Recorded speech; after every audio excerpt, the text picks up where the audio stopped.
Good evening.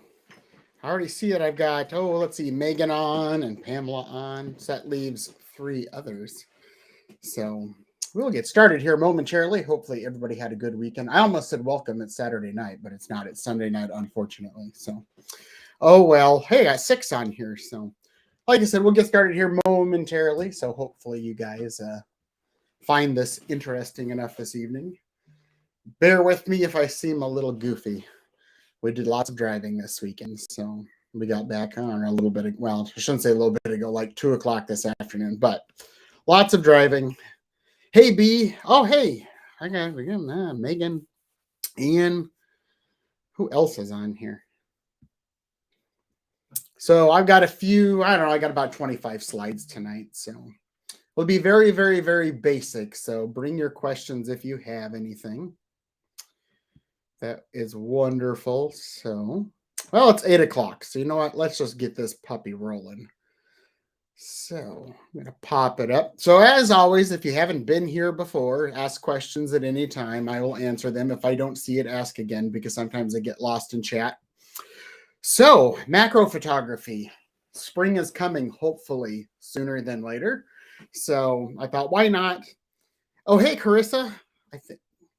So look at, and Corey, look at all these people, some new people. So yeah, if you just hopped on, ask questions at any time. So hopefully spring is on the way because I'm tired of being cold all the time. I will take the heat any time of the day. So I figured why not start talking about macro photography? It's perfect time to start building your skills or trying to figure out, oh, I don't know, I don't have this piece of gear, that piece of gear. So, so we'll go through tonight the basics of macro photography. I'll give you some tips, but I'll show you kind of go the three ways you can go about it: the really cheap, well, I shouldn't say really cheap, but the cheap way, the medium way, and the expensive way, and then everything that goes in with it. So we will get started here. So let's roll. There we are. So I got this quote here. It says the biggest cliche in photography is sunrise and sunset, because if you think about it, that's all anybody ever does. Or everybody always talks about sunset photography, but think of all the things in between this that you can do, and macro is one of them. So I thought I'd throw that in there because I just think sometimes we get a little too wrapped up in our normal, so everybody's always asking me, well, oh, what do you shoot for sunsets? I really don't. I mean, the sunset is in there, but I never consider the sunset my subject. So kind of a point to make that there's other things to shoot, and macro is one of them.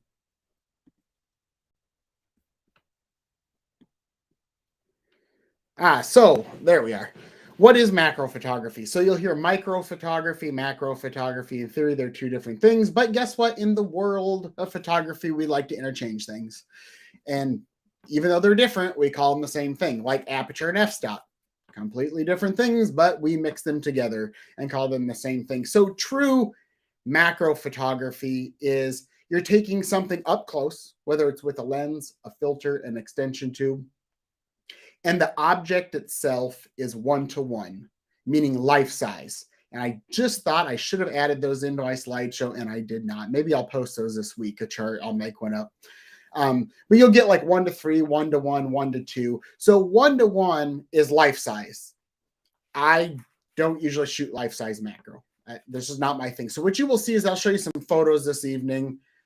Everything I'm about to tell you, I don't do because I'm kind of that weird not outside the box, but I don't like the whole tripod and the whole 9 yards.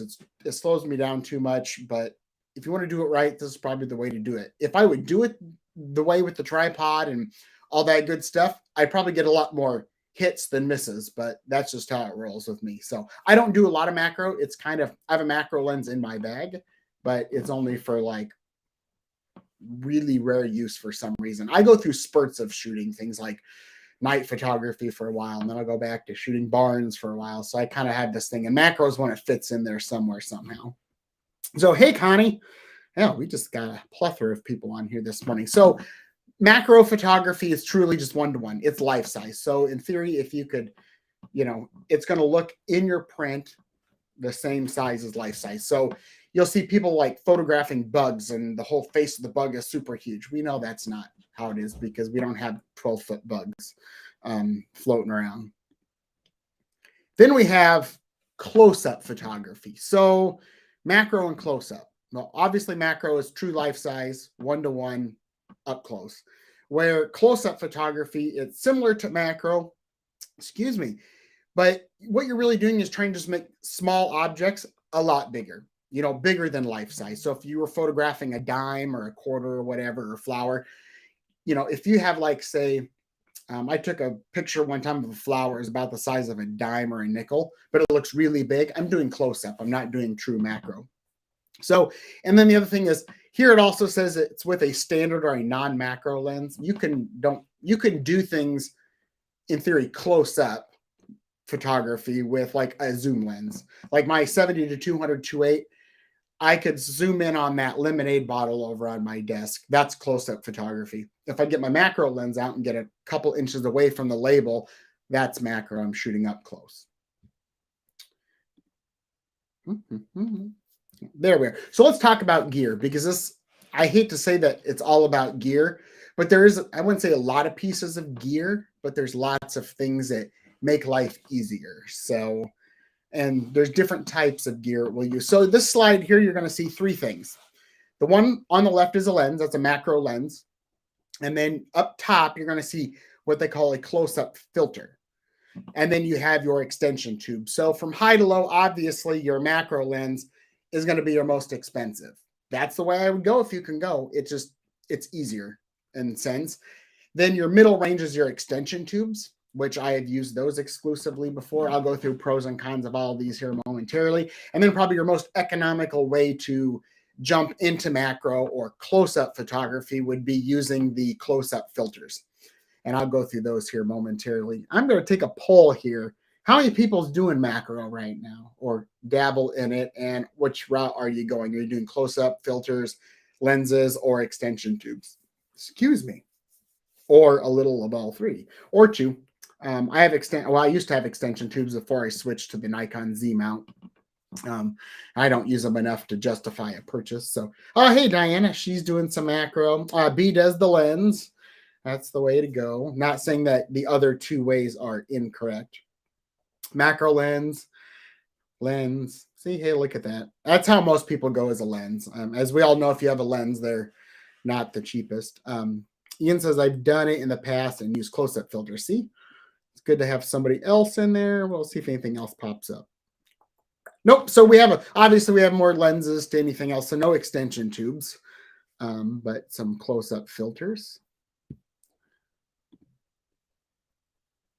So the macro lens. This is like the cream of the crop thing. That's what people truly want in the end. I would say if you're going to get into the macro things, if you're watching this later and you're not on live and you're looking at, do I go lens? Do I go filter? Do I go extension tubes? I mean, obviously I'd work towards the lens. And Connie says she's used all three. So, and Chris, and a filter. So the macro lens is like the cream of the crop, the thing that everybody wants. Now, obviously, I don't have a macro for my Z mount yet. I chose the wide angle over the macro because I will use that more than the macro lens. That Z mount lens is about $1,050, a little over $1,000. That's about an average cost of a macro lens. Now, there's different types of macro lenses. So there are the brands now. I mean, obviously you have your name brand of Nikon, Canon, Sony. Most of those are probably going to be, and Tamron and Sigma. Those are probably going to be between a 90 millimeter macro and 100 millimeter. So what does that mean? Well, Nikon they call them micro lenses if you're a Nikon shooter, but they had a 50 and a 100. So if you're really going to get into like bugs and critters and things that move, I would go the longer focal length, because think of your macro, like 100 millimeter macro lens is the same as, in theory, 100 millimeters on, say, a 70 to 200. The only difference between that is the macro is going to allow you to get closer and shoot up close and give you that 1-to-1 ratio where you're just doing close-up photography versus macro on a telephoto you're zooming in. So think of it like Nikon. I know Canon had a 60 and a 100 macro. So if you had a 60 millimeter macro, you just got to be closer to your subject to get the same shot as you would 100 millimeters, where the 100 millimeters, you're just farther back. So Tamron used to make a 180 millimeter macro, which was like everybody wanted, and then they discontinued it. And I don't know if anybody out of the top of my head right now does anything greater than 100.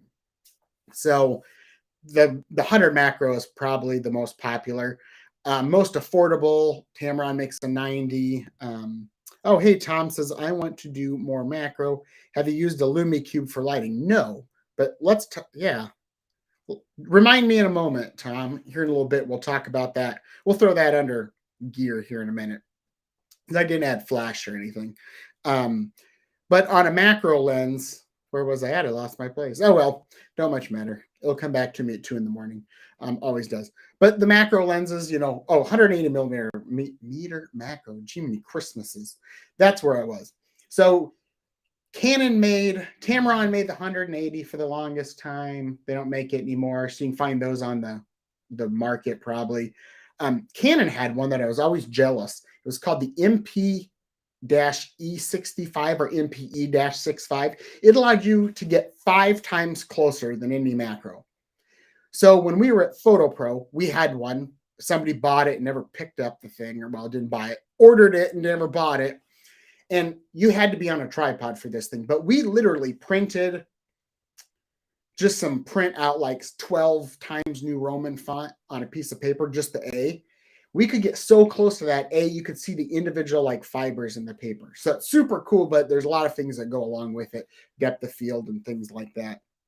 That makes it a lot harder. But the macro lens, the advantage to the macro lens is generally they're going to be better than a zoom lens. They're going to be sharper.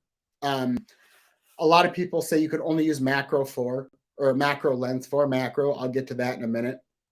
The one thing too is they have that very shallow depth of field. The thing with macro is that depth of field. Some people say, well, I want to be at 2.8 and get really close. Well, what happens is we get the compression, so our depth of field gets much tighter. We get less depth of field the closer we get to our subject. So if you shoot an aperture that's wide open, now we even get less depth of field. So sometimes you only get this. I'll show you some photos in a little bit. Some razor thin pieces of like sharpness. So it's not uncommon to shoot macro at f8 and still get a nice blurry bokeh background when you're super close to your subject. So just think of that. It can happen. The other thing is you have that minimum focusing distance. We can get really close to a subject. I can get close to a cupcake if I do food, or the individual petals on a flower. So that's the big advantages. Plus, they're just easier to use other than the other two, which I'll go through here in a minute. Kind of the whole disadvantages is money, as always. They're expensive. They're not cheap. And in red, not as versatile and heavier. Those are two things that everybody always says. They're heavy. You can only use them for macro. That's a lying crock of crap in my book, because you'll see a lot of portrait people use a macro. One, because a macro lens does not zoom. They are usually, or they're called a prime lens and not a zoom lens. And prime lenses are inherently way sharper than a zoom. But we can rebuttal that all day long, because with technology, unless you're spending little on a lens and crappy lenses at that, then I think sharpness is always going to be there. Some are just sharper than others. But, you can use a macro lens to photograph your dog in the front yard. You don't have to shoot up close. So I don't get in that like box that, everything it can only be used for this. I mean, I know people who use it for babies. They do newborns, they can shoot the little details of the hands and feet, jump back and shoot a whole, I don't know, whatever shot they do for baby stuff, and go back to photographing details without having to switch lenses or have a second body and switch back and forth.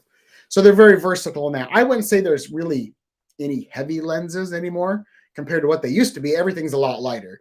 All the Z stuff that I have is super light. But I mean, all the mirrorless stuff is smaller, so it's lighter, but lenses in general are not as heavy. It's not like the old, if you had the old Nikon F way back in the day, 1970s lens that you probably throw through a plate glass window and it's still fine. Those were heavy, but I think now with composites and plastics and all that. They're not as heavy. So I don't really see huge disadvantages to the macro lenses, just because they are the most, I think, versatile for what you're trying to do. Let's see, did I miss? Nope, no questions I have missed. So come on. So extension tubes. So if you've seen an extension tube, they're really just a plastic tube. There's no glass in them. You can put your fingers through them, whatever. But they have a mount on one end and a mount on the other. So the mount goes on your camera. And then it allows you to take a non-macro lens. So you could take like a 50 millimeter prime and put that on, and that will allow you to get closer to your subject. You can use just one, you can use all three, however you want to go. So I'd use these when I had a heavier macro lens and I was going to go hiking. And I thought, well, maybe I'll come across something I want to do macro with. These three tubes, and the other cool thing is they interlock together, so they're not like all around in your bag. They're like a lens. They'll fit in a lens case or a pouch or wherever spot in your bag. And then I could put a 50 millimeter lens on one of those. And voila, I have, in theory, a macro capable lens. It's all these tubes allow you to do is they take that, say, let's just say you're 50 millimeter. These are just numbers made up, but let's say you're 50 millimeter. The closest you can get to the subject, minimum focus distance, where it's going to still focus, let's call that 3 feet. You could put on extension tubes and knock it down to 2 feet. Put another extension tube on, knock it down to 1 foot. So it's just allowing you to get closer to your subject with lenses that will not. Could you? I've always tempted. I played around one time where I put them on the macro lens and got even closer, and then that just causes problems. So I like to experiment. But the other thing that we got to let's bring in Tom's question real quick. So this is a good segue, possibly. Is Tom asked, I want to do more macro. Have I used a LumiCube for lighting? So LumiCubes, if I remember right, they're just they come in different sizes, I think, but they're like a little LED light.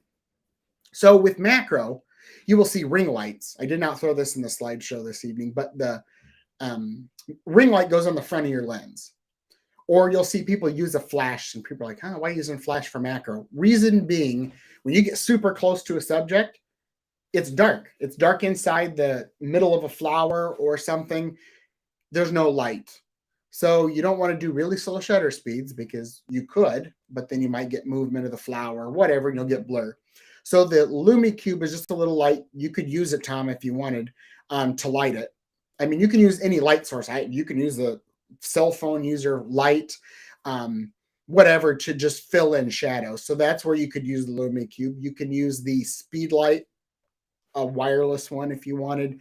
The macro or ring light is a ring light. It's kind of like the one I have in front of me. You've seen those pictures where people get that nice, like, weird circle of light in the pupil.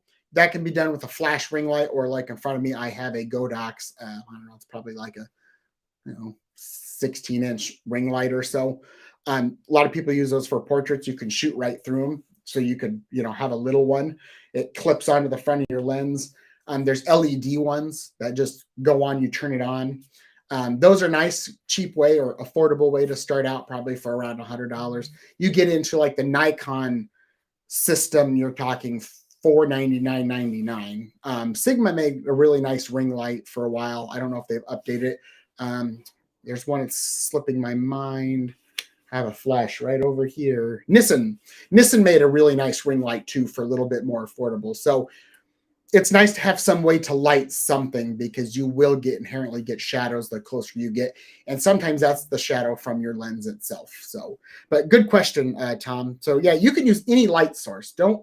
If I wanted, I could take out this Godox SL60 I got here lighting me on my right side, as long as I have power, and I could light up whatever I want with it. So you can use any type of light. I've done macro photography where I've light painted it before with a pin light. So you can do things like that. So I wouldn't say that there's anything you can't use to light. There's just advantages to things that have different light, like things that you can change color temperature on, or accessories that you can add to soften that light, things like that. But no, you could totally use the LumiCube, Tom. I would see why not. There'd be no reason. Come on, hide. There we are. The other thing with the advantages of the extension tube, they're a very affordable way to start. One tip on these, make sure you get one that have the connection.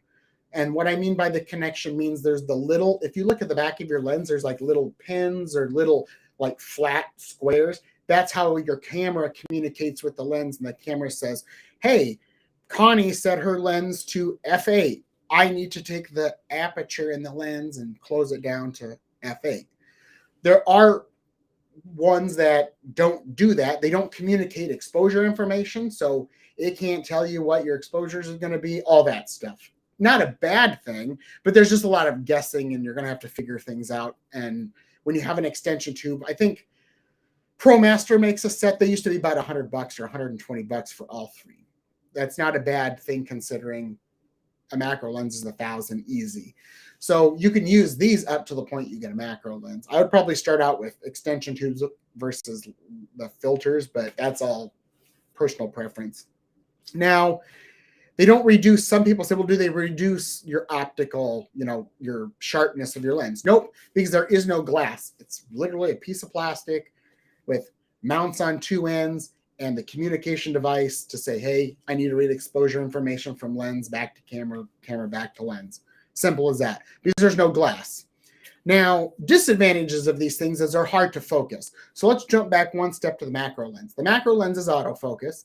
Most people say to manual focus and macro. You can do whatever you want. I'm lazy. I don't like thinking with with manual focus because it's really hard. Now, with mirrorless, they have the whole, I call them dancing ants, or the, I can't think of what they call it on the top of my head. But it'll come to me later. Oh, zebra, like little lines. I've heard them called zebra, whatever.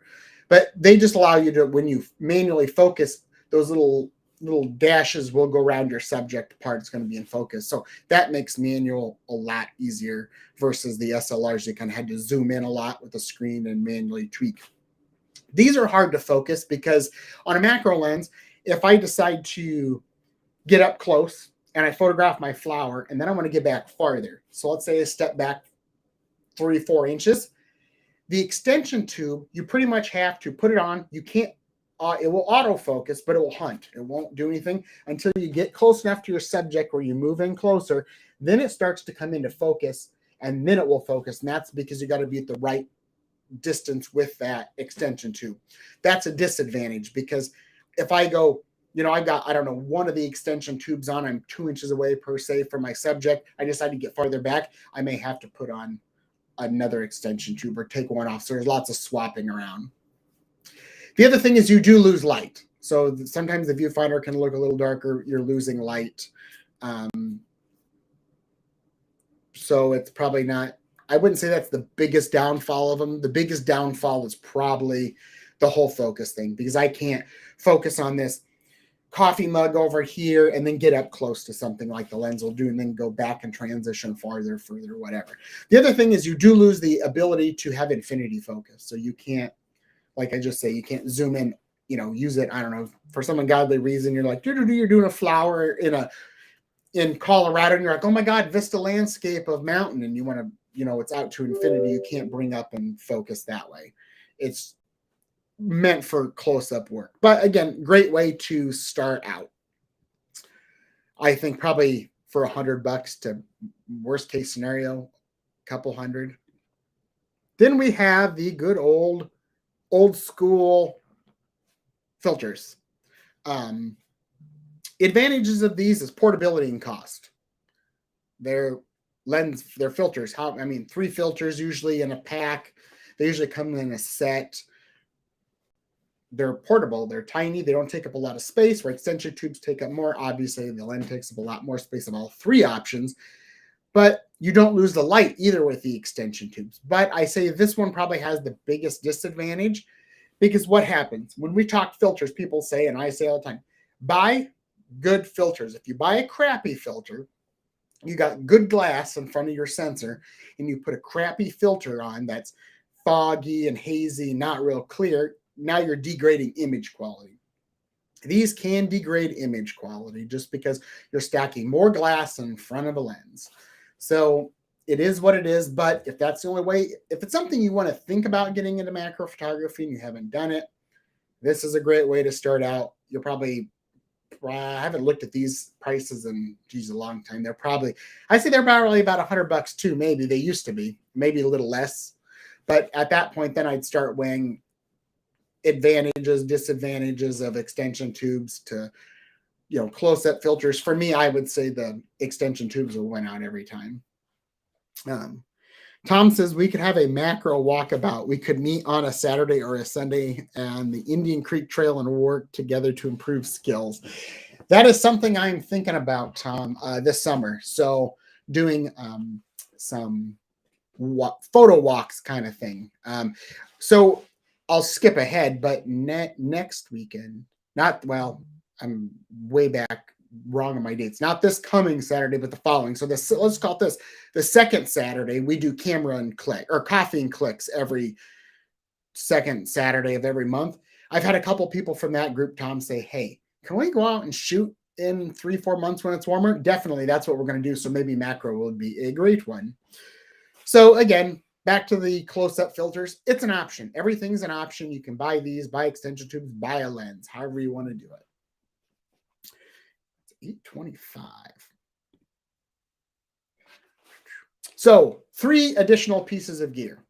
So we have the first one on that left there, my left anyhow, is the tripod. Obviously, the tripod, when you shoot very, very, very shallow depth of field with a macro and you're up close and you do that little bit of wiggle jiggle like I do, you'll see in and out of focus. You're not gonna nail very many images that what you want precisely in focus because we're working so close to the subject with a narrow depth of field. Is that cool? I like it. That's how I shoot my macros. I'll show you some advantages. Do any Christmas, some photos here in a little bit on how I do my macro. But a tripod's going to allow you to, once you set focus, you're fine. You're going to get all the pictures that you want, probably where you want in focus because that thing doesn't move. Now you'll see this Manfrotto tripod here. Mine does it as well. That arm comes out. I like that because let's say you want to shoot straight down on a subject or a flower. Well, if you have a ball head and it just flaps over to the side, you really can't get that far away from the tripod to shoot straight down. So this allows you to, my Benro does it, and most of them, the way they work now is you unloosen the side. There's a button on the very bottom of your column, and you push that, you pull it all the way up, you push it, and it locks out, and it's got like a little ball joint in there, and it flips over, and you push it through. That allows you to, shoot straight down. You can shoot at different angles. The other thing I like is my Benro does it. A lot of the Manfrottos do it is the legs will go completely flat to the ground, like literally where I got a clearance of about 2 inches. Then I can get a really wide spread. So I could shoot really, really low to water if I wanted to get low in water. The other thing that's great with that is you can shoot really low to the ground and shoot macro stuff that way and still have that tripod. Because if we don't have one where the legs get low to the ground, well, guess what else happens? If it does go low to the ground and you don't have that center column that comes up and then tilts to the 90, you can only get so close to the ground because you got that dumb center column going down the middle and it touches the ground. And then you got to pull that puppy all the way up. And now guess what? We're a lot higher than we want to be. So a lot of tripods, this is a kind of a I shouldn't say standard, but it's becoming on more options and like buying your car with heated seats. This is one of those options. So it's nice. You can use it for other things. I don't know if you wanted to shoot straight up to the sky, you could do that instead of flopping the ball head over, things like that. So the tripod is really nice to get something to shoot low to the ground. I would also make sure, you get one with the articulating arm. The other thing that's super cool now too, like let's go back to Tom's question about the whole LumiCube thing. I think LumiCube has a little screw on the bottom. You might be able to mount, or they might have holders, or you can mount that flash. My tripod has it. A lot of the new ones do. There is a hole in the side of my tripod where I can screw in a flex arm. So I could put a LumiCube on it and light it. So I'm not holding a flash or this or that. I can get different mounts to put on it. Now they got a cell phone mount you can put on there. So if you're shooting a YouTube video or whatever. So there's a lot of these new accessories. You can get these nice flexy bend arms. Or let's say you're wanting to block light. You could go and get a flex arm from ProMaster and then go in and say, get one of the little clamps from ProMaster, I think makes Manfrotto does. And you can get that little clamp and clamp down a board to block either the wind or block the sun or whatever. So now you can have all these things coming off your tripod, so you can screw one into the side. But let's say you want to, I don't know, hold a flash over here and a board over here to like fill light. So your flash should bounce from here to the board back onto your subject. Well, we only have one option on the tripod for that. Well, now they've got the little clamps that clamp around your leg, and you can put in another flex arm. And so you can have as many flex arms and clamps on your tripod as you wish. So that's another nice thing with a lot of the features of tripods. So let's go to that thing in the top right hand corner. It's like, what is that? This is a macro focusing rail. So one thing you can do with macro is sometimes when you're super close, and I said you get that very shallow depth of field, and you want more in focus, we have to do a thing, I'm skipping ahead, but it's called focus stacking, where you take one focus or one picture focused here, and then you shift it back or forward, whichever way you're going, and just little increments at a time. And then you take, say, I don't know, let's say it took 10 photos. Take those 10 photos into Photoshop or whatever software you choose to use, and you stack those puppies together, and then you've got the flower or whatever the subject is in focus as much as you want, plus you've got as close as you want to your subject, and allows you to do that. Now, a focusing rail or macro rail, you'll see there's knobs. You can shift it right and left in very little increments. You just spin it and it just slides to the right or the left. You can go forward, you can go back. This one, it goes right, if both axes, right, left, forward, back. Some just go forward and back. ProMaster makes them. Velo makes them. There's a whole litany of these, and other brands. Neewer, if you're an Amazon person, you Google photography gear. Neewer's a lot of stuff. That's a brand I have some stuff in. Like I don't know. Neewer is a kind of a hit and miss brand. Would never buy a Neewer battery. That's Neewer, I think. But they do other like reflectors and soft boxes, and those aren't bad. But ProMaster makes them. They all make them. Somebody makes one. And then more name brand is, the more you're going to pay. It's just another head that can mount onto your tripod. So macro rail, I don't use a lot when I have one. Never use the thing. But now your camera will actually go in and do the focus stacking for you. And I'm not going to say it's going to stack them together, but you can tell it, I'm going to focus on the front of this leaf. And I'm going to say, I'm guessing it takes 25 shots to get everything in focus. My Nikon, I can plug it in, tell it to go, I'm focused here, put in 25 shots, I focus, goes click. Then the Nikon camera shifts my focus shifting back until I gets all those little images together, so I can then later go into Photoshop or whatever software I choose to stack, and then I get everything in focus. So macro rail is great for that, but anymore on a tripod, you don't have to shift it forward now. Now the camera will shift focus for you. So super nice. Then you have in the bottom right hand corner, not a necessity. I would say the macro rail is not a necessity. A tripod is probably a necessity, and I think everyone on here probably has one. But the other thing with this too is on your cable release is that obviously is going to go in. You're not jiggling and shaking the camera at all. You can fire the camera. I lose the dumb things. There's probably, I can't find my current one. It's somewhere in this mess or in the cabinet out there where I store all my junk. I just use the self timer. Yeah, I have to wait 5 or 10 seconds every time, but same thing. I can just focus, hit it, and it'll beep, beep, beep for 10 seconds, then take the photo. Now, I get more instantaneous with the cable release, but all we're trying to do is reduce camera shake. That's all it's doing. Some of them, I won't go there because I don't think it works. So some have intervalometers and all that good stuff. But again, we're just trying to fire the camera. So, come on. Okay, so what is this little guy? So with macro, one thing I think we need to learn to do is when we think macro, what do we think? Bugs, flowers, naturey stuff, right? Who says we can't? We think inside this box, our little thoughts are combined to this box. And I think that is the number one killer of creativity in photography is we watch YouTube or people listen to me and say, hey, we should do it this way, or I think I should do it this way. I'm not saying we need to do it a certain way, because in photography, it's all about creativity, really, in my opinion, and it's all in the eye of the beholder. So why do we have to confine macro photography to flowers, bugs, and nature? So think outside, as we go on, we start to back up, think outside the box, obviously, right? So we don't think in that box. That box is too confining. Some of you have probably heard me say it before, but I tell people to think like there is no box. So just kind of roll with it.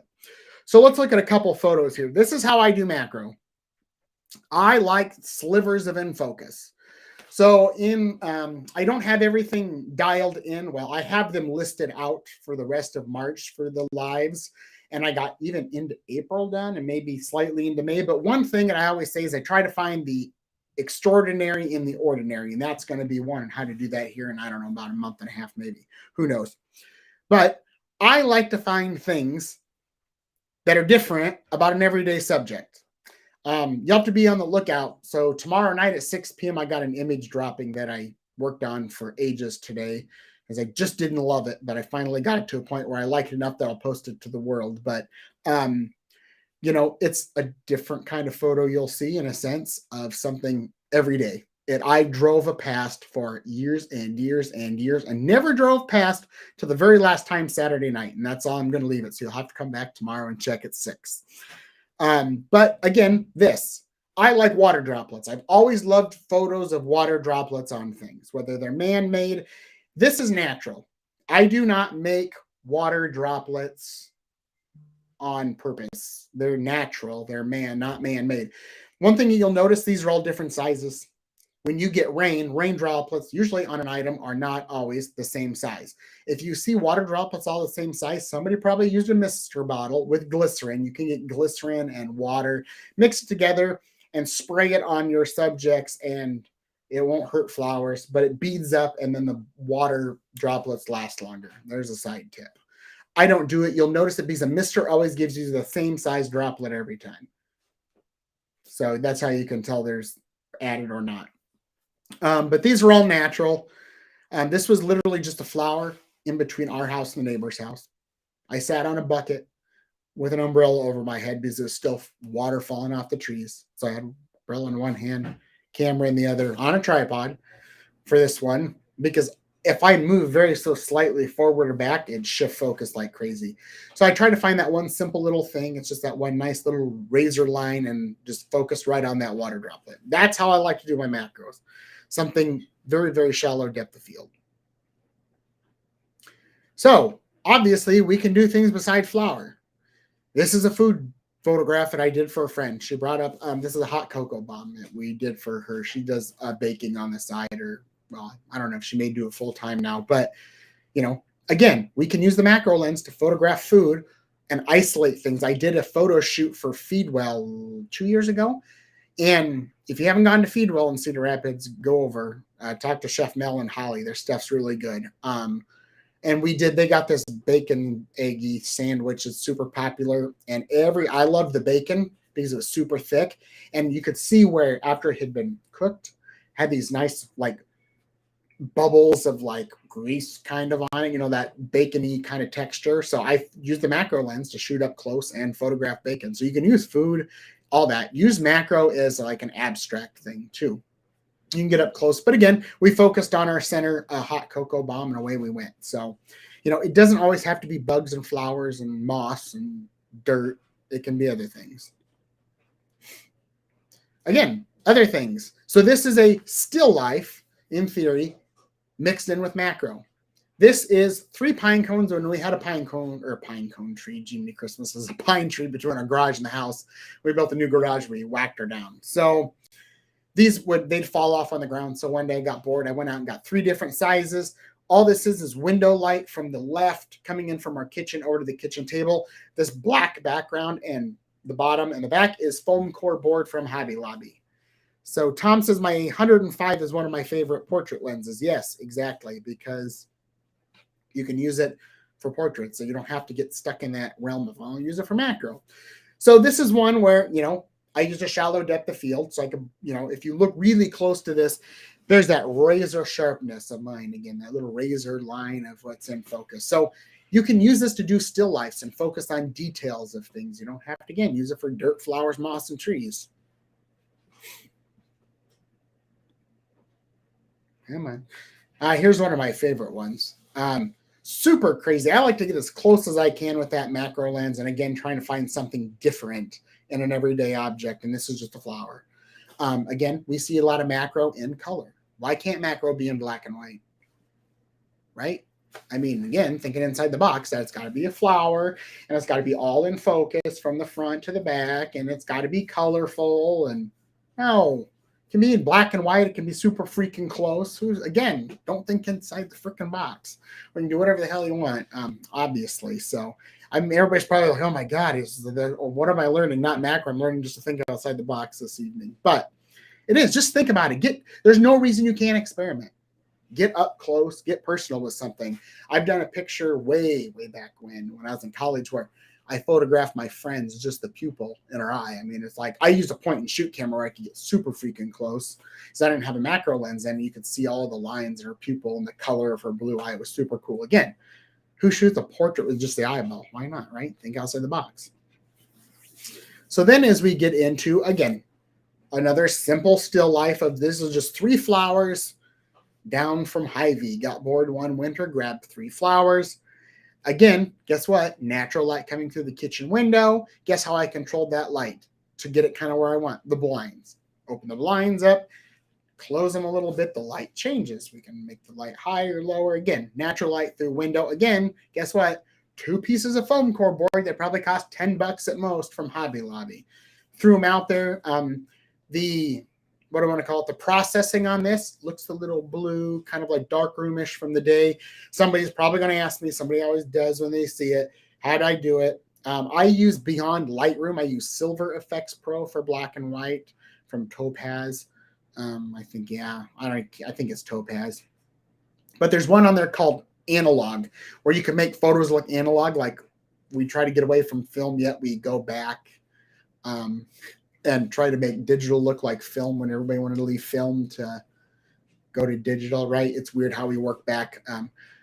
Like I always joke, and hopefully nobody's gets all crazy, but I always laugh that you'll go to the grocery store and you'll see the Impossible meat made of plants to make it like a burger. I'm always confused by that too. So, it'd be like, I don't know.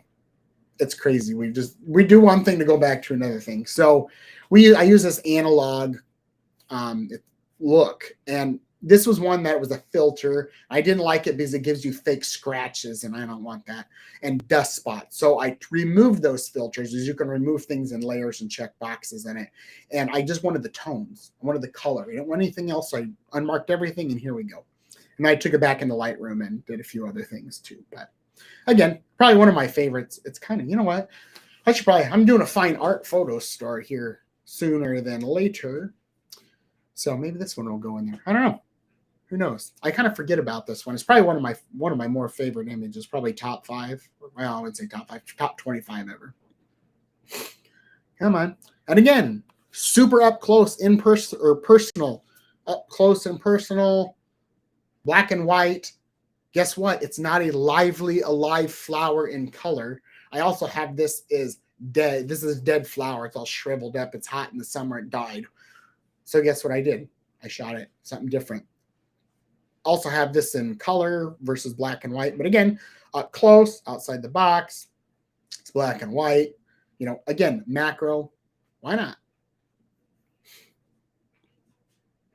I didn't realize I added so many photos in here. Gee, many Christmases. Oh, this one.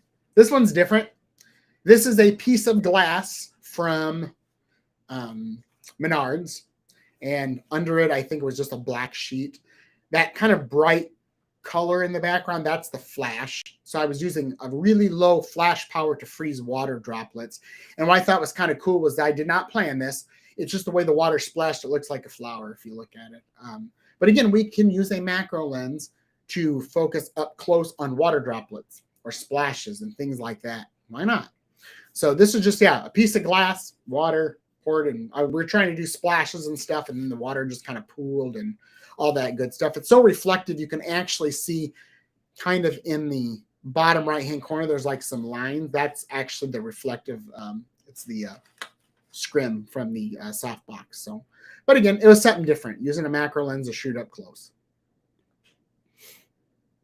Or again here, these are water droplets. I feel like this one I didn't do water. I didn't obviously make water droplets, but they all look a little similar. But again, this is that razor sharp focus right through where the water droplets are.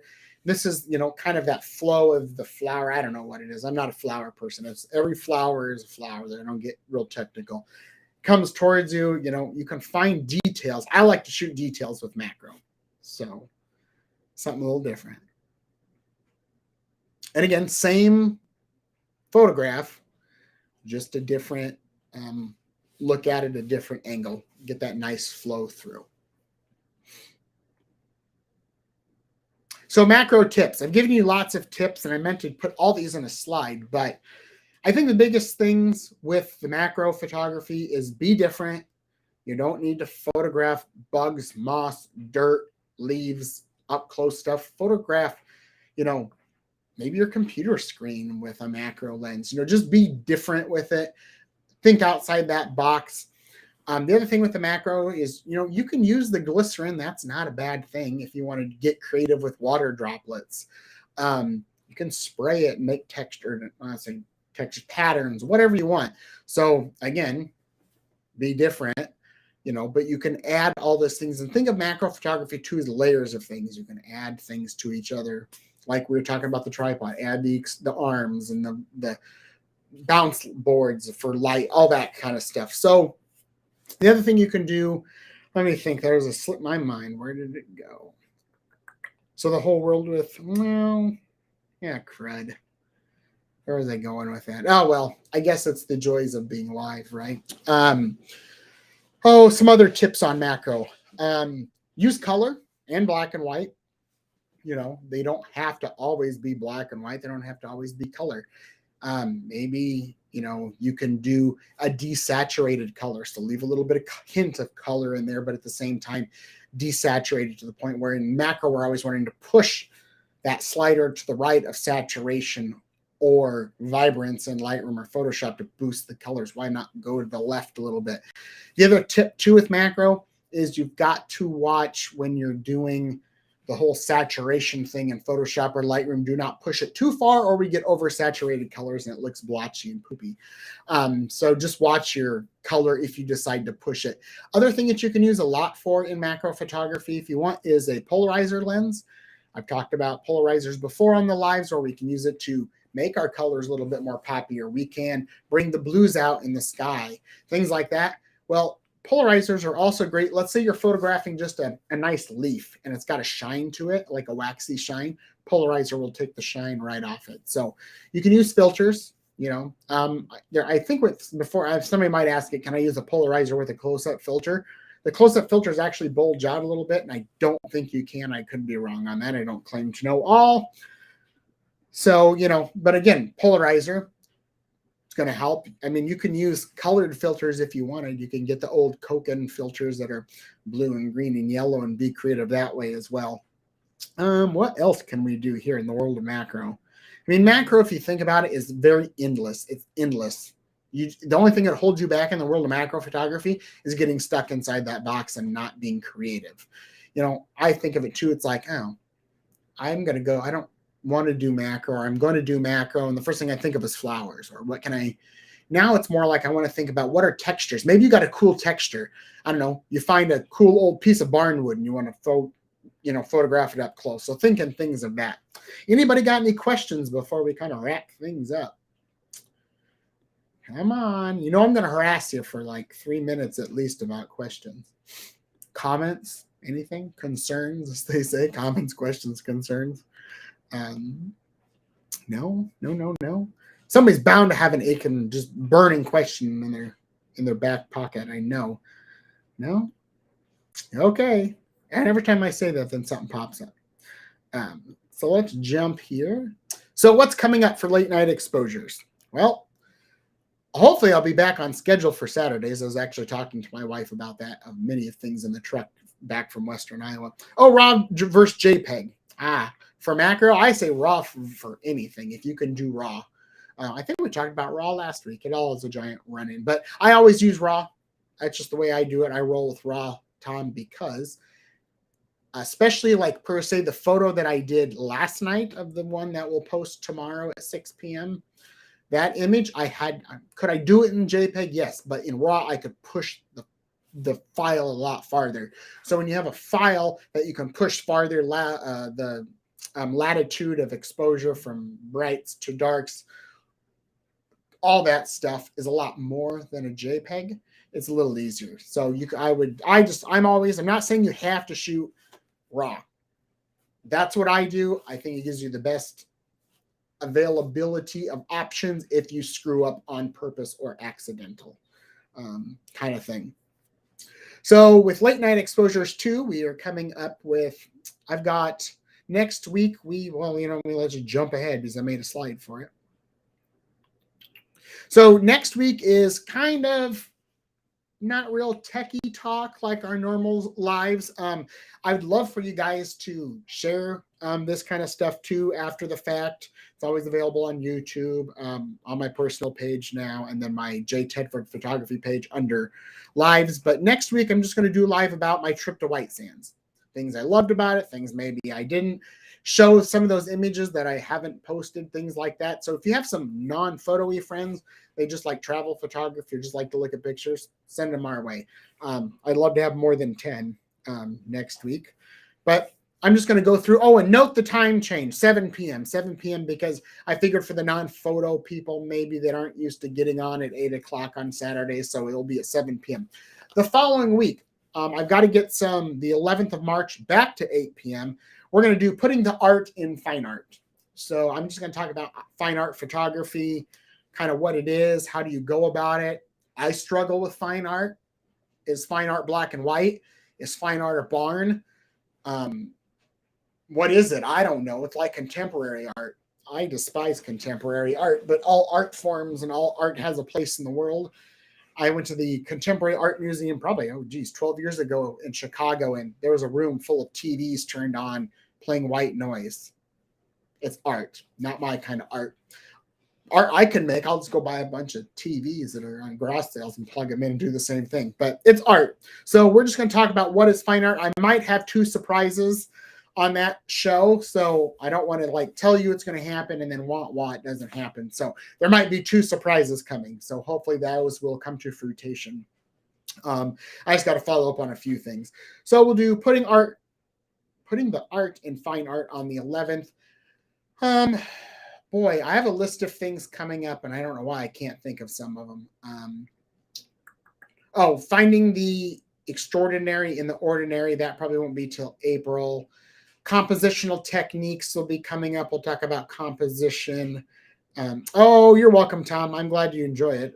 Hopefully everybody enjoys it. I guess if you didn't, you wouldn't be here, right? So those will be 2 things coming up. And then on the 11th, actually, we'll do Coffee and Clicks. That is over in Hiawatha. It's Stillwater. I think last group, January, we had a really big group, or a good group. And then not that the last group wasn't good in February, it was a little bit smaller, which was fine. There's about 6 of us, but we just kind of just bullshit, to be honest, about photography. People ask questions. I know Pamela brought a photo and asked me some questions. I was more than welcome to answer. But it's also nice as there's more people that can answer questions, or that photo it's posting tomorrow. I texted it to about 5 different people and got 5 different opinions on it. That's what we can do as photographers. So things we can do. Oh, you're welcome, Corey. So I've got a lot of things. So hopefully this week, lessons have been kind of slow. So if you're looking to do some lessons with me, I might as well shamelessly plug myself, right? Which I'm bad at. I do have openings if you're interested, because usually a lot of people call me and they're like, I want a lesson. I'm like, I'm busy. And I got to push you off a couple months. I do have openings if you're interested, but I'm going to try to take those openings and schedule out all of Late Night Exposures, at least through end of March into April. I would love for you guys to send me something, message me you're more than welcome to get my phone number, text me, whatever, from my website, or send it. Go to my website. It'd be easiest, and go to a contact thing and just pick something and send me a contact request and say, I want to see these things, and we'll see what we can do. I'm surprised I've come up with this much stuff at this point, and I've got a whole litany. So I'm always looking things. Oh, the other one we're going to do in the future is finding your style. You know, I don't even know if I have a style. How do you find your style? I don't know. So that will be kind of fun. I don't know if anybody would be interested. I'm kicking around the idea of possibly a workshop, maybe May or June, I don't know, an ICM. So if you've never done the in-camera movement thing, or you want some help with it and don't want to do the one-on-one photo lesson with me, I'm thinking that's what it would be, because it'd be the easiest. I got some ideas. So if you're thinking, or you'd be interested in some type of workshop, let me know. I would love to do it. If I do the workshop, which I would like to, and we only have one person show up, guess what? I'm still going to be there. I'm not going to cancel it, because that's my MO. If one person took the time out of their day to call me and sign up for a workshop and put their hard-working, earned money towards a workshop, I'm not going to cancel it. That's just how I roll. So let's, I got one more slide. I don't even remember what it was. Oh, thank you. That's what it is. As always, I thank everybody for joining in. Something different. I enjoy doing the lives. I know you guys do. Thank you, Tom, for your support. Corey, I mean, there's a million people, to be honest. I could be here all night naming people. I know there's people who can't get on every week, but people do get on. I know people watch it later. It's really weird. I was at the, what was it? The kite thing. This is the second time somebody's like, hey, you're from Facebook, you do the live thing. And I kind of know them, but don't know them. So that's kind of weird. Not used to that. It's happened twice now. So I know there's a lot of you that watch this beyond the lives. I know they tell you don't tell people to comment on your lives after the fact that you are here or not. But I don't know. I like it. I do things against the grain, as we all know. So I just, if you're watching it, comment or whatever. I mean, it says it gets X amount of views afterwards, but I just like to know that people are getting value out of this, and that I thank you guys for doing. Like I said, it'd be awesome if you could share some of the things, or say, hey, my photographer friend Justin does this, because we're always looking to get the word out. I am going to try to do some YouTube videos. I don't know why I haven't pulled the trigger on them yet. But I will be doing things beyond the live. These are all available on YouTube after the fact. They're also on my page. If you don't know, I stopped the podcast. That was a thing I talked about last week too. I don't miss it. I'm sorry. But I always tell people, if you're not passionate about something, then don't do it. If you're not passionate about photographing babies, don't do it. If you're not passionate about photographing trees, then don't do it. I was not passionate about podcast. I'm passionate about being on somebody's podcast. I like talking about a subject, as we all know. But that's where I might be moving my efforts. So if I do some outside stuff, I'll let you guys all know. So it's almost 9 o'clock. I'm just rambling on at this point. So again, all of you guys, thank you. If you can, please share a few things. You've got questions you need answers to, you know where to find me. Message me on Facebook, message me through Instagram, message me through my website, wherever you can find me. I don't care if I'm at Hy-Vee and I got time and you catch me at the meat counter. Ask me a question. That's what I'm here for. So again, thank you guys very much. As always, I hope to see you all next week and bring just some excitement to watch some sand dunes, Mesilla, New Mexico kind of photos. It was a weird trip for me. And then we'll go from there. So I hope to see you all next week and the following week, and hopefully as all weeks ahead, and hopefully maybe see you at Coffee and Clicks as well. Have a good evening, everybody. Thanks.